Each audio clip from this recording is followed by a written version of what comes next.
Well,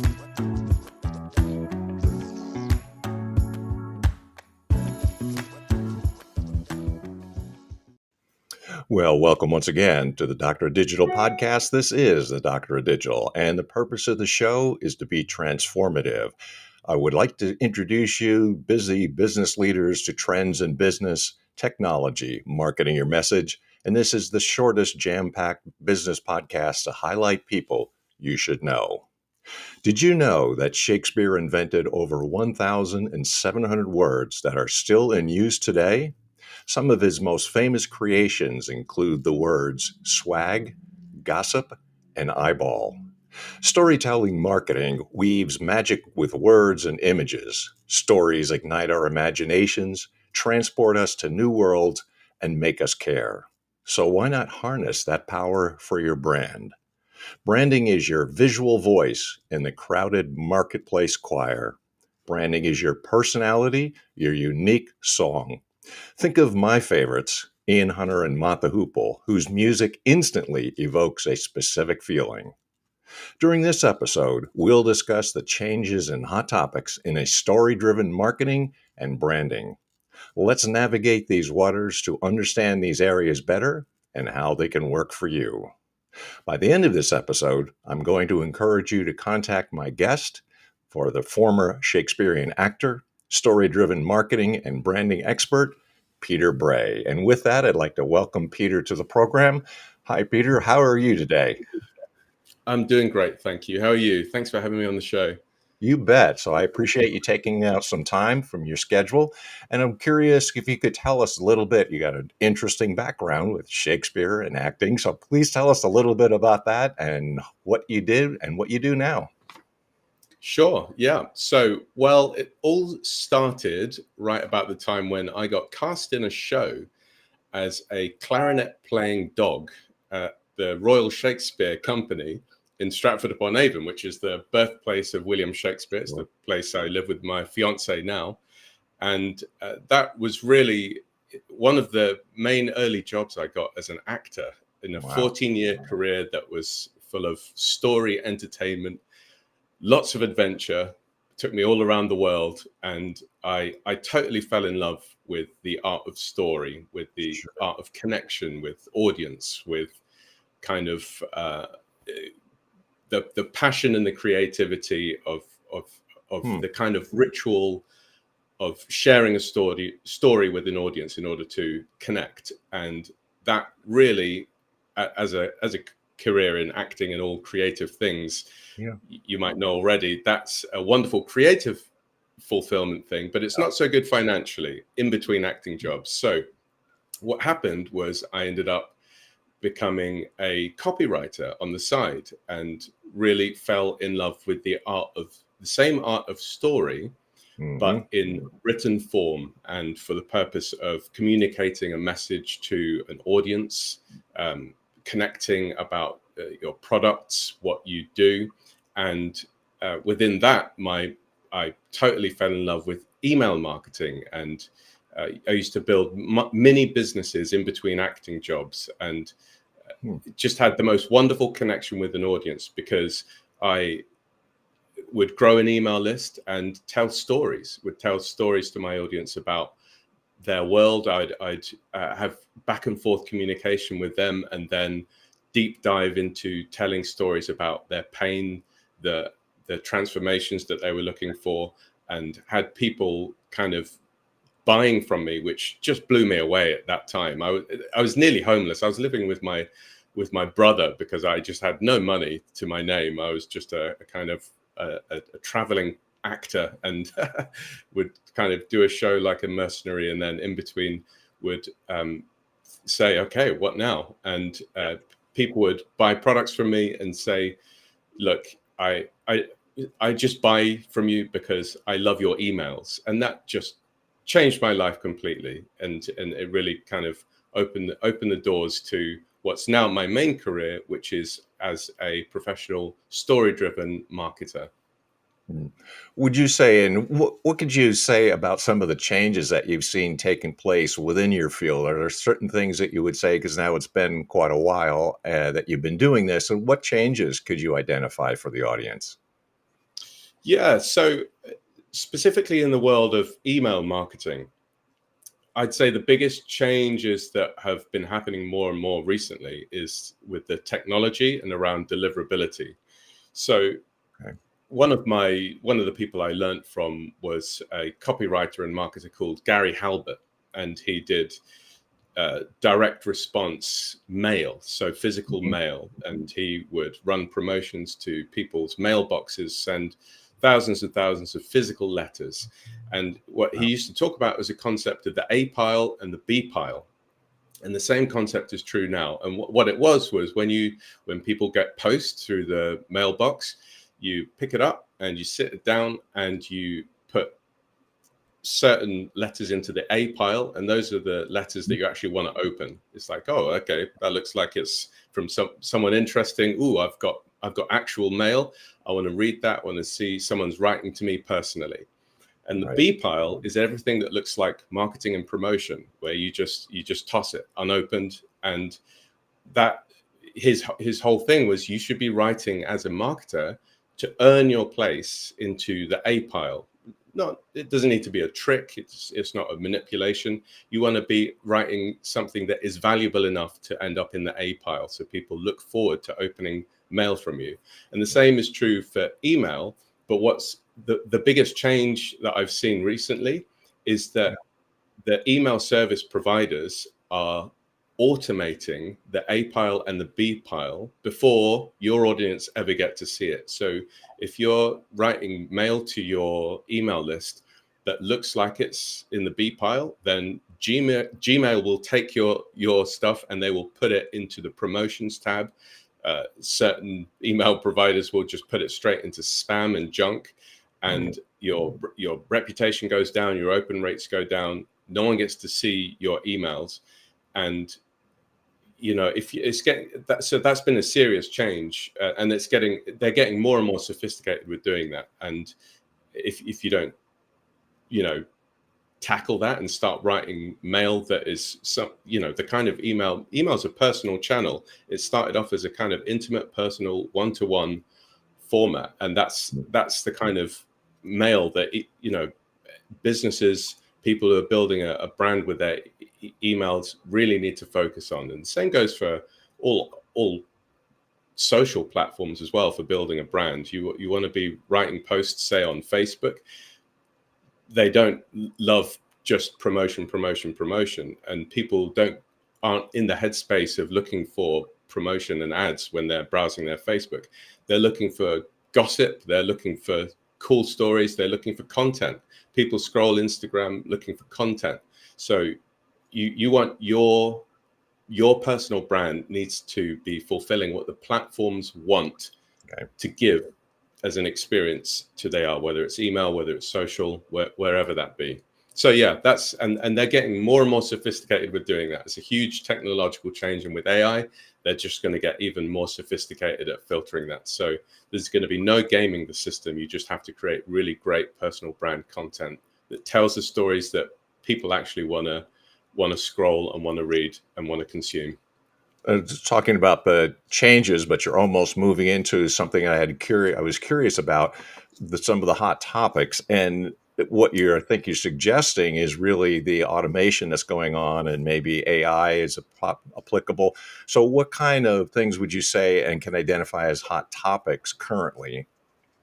Yeah, AI is a big one. AI is a really big one, and not necessarily in the way people are are thinking that it is. So it can really help with the workflow of creating personal branding content, even with storytelling. People thought that the creative stuff was going to be the last thing that AI would be able to replace, but that's it's the first thing it's taking over. But it's not quite what people think it is. I've got my business mentor, one of his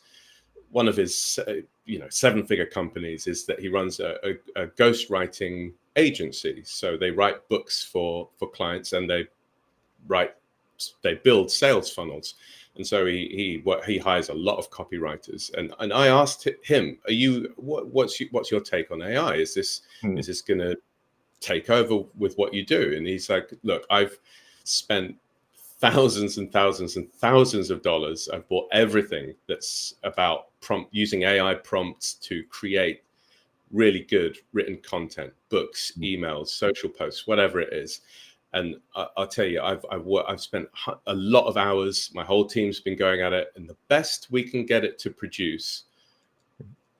If my junior copywriters submitted that, I'd have no choice but to fire them.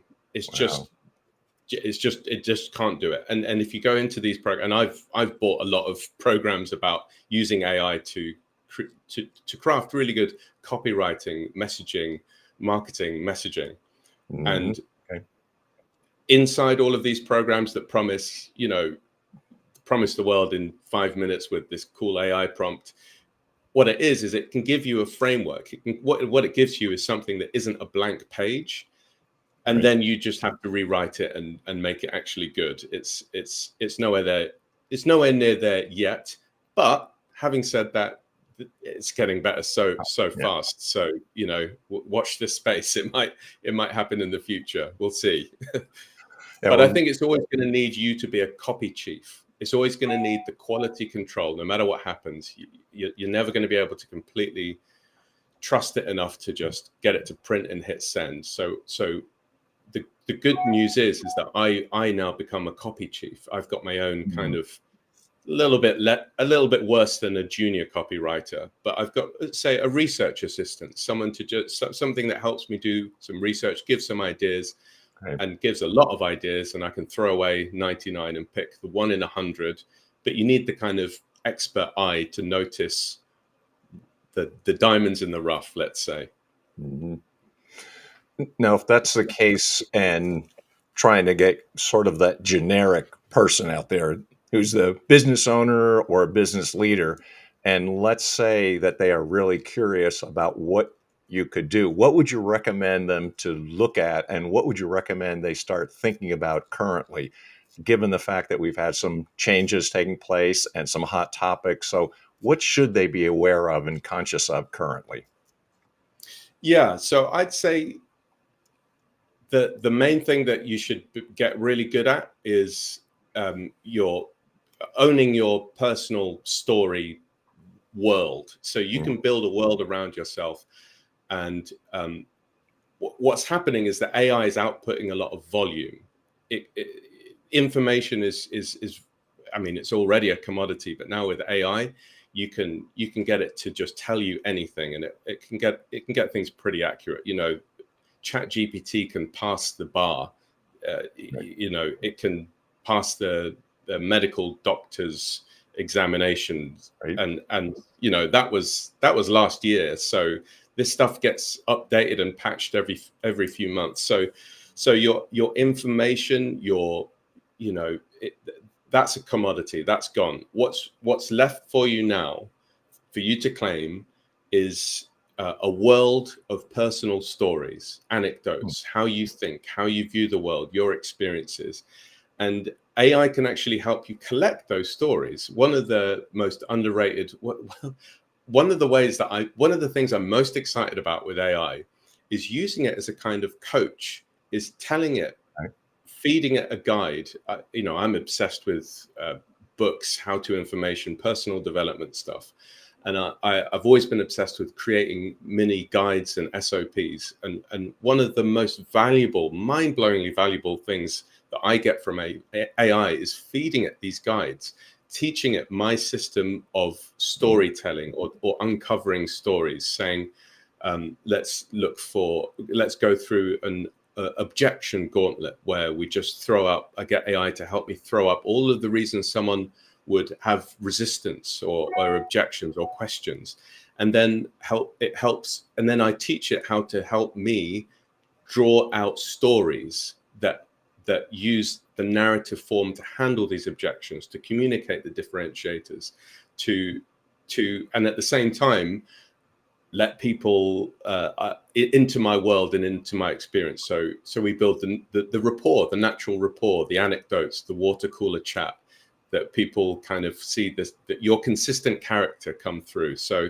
yeah, that's that's going to be a killer. That's going to be make or break. If you don't have a stand, if you don't have a world of personal stories that you're building and that people get to know you through, then all you've got left is commodities, because AI can replicate everything else except for that, your unique human experience and connection.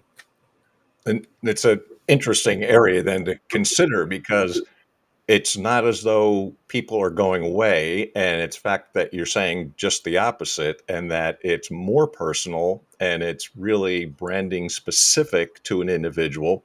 So with all of the changes and with all the topics that are out there that could be discussed, what kind of expertise would you bring, and what kinds of things would you do if you're working with someone? So like basically, what would you do and what's your process if a person was reaching out to you?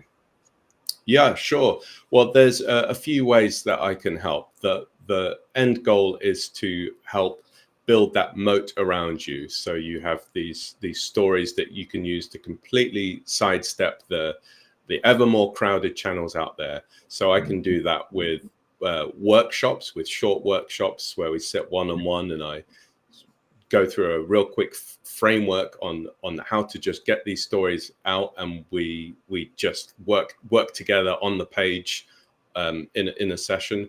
I can do that through being an actual copywriter, where I'm a kind of premium ghostwriter. So I'm stalking your previous content, your interviews, your courses, anything like that, or having live sessions, and then I draw all of that out for you. I sift the gold that, because people need an outside eye. You can't see all the gold that you've got that's already in your world, and I can collect and craft and curate that. And people are often delighted when they see, wow, that's really my story. That's really the essence of this, that, and the other of my experience. That's exactly how I live and I do things, and that's in story form. And so as a copywriter, as a consultant, as a strategist, putting together a strategy, those are the key ways that I work with clients to help. It reminds me so much of the coach, because the coach is the person who says they're not on the field, but they're seeing things that the player and the person on the field in the midst of it can't really grasp, because they're looking at it, it's going way too fast. But if you can say to a person, I'm going to take everything that you are attempting to say, but put it in such a way, because I've been listening very closely and reading what you are doing, and I'm going to tell your story, and there's your brand for you, hand it back to you. That's really it. It's a kind of hybrid of exactly that. A coach, someone who listens from the outside and reflects and shows how to draw out the real diamonds that are in what you're already doing, but distill it. So we craft it into a real story. And then also a copywriter and a ghostwriter, so I can actually do the implementation alongside you. And any combination of those two, that's where that's my sweet spot. That's where I get really passionate about working with people, is a hybrid of both of those.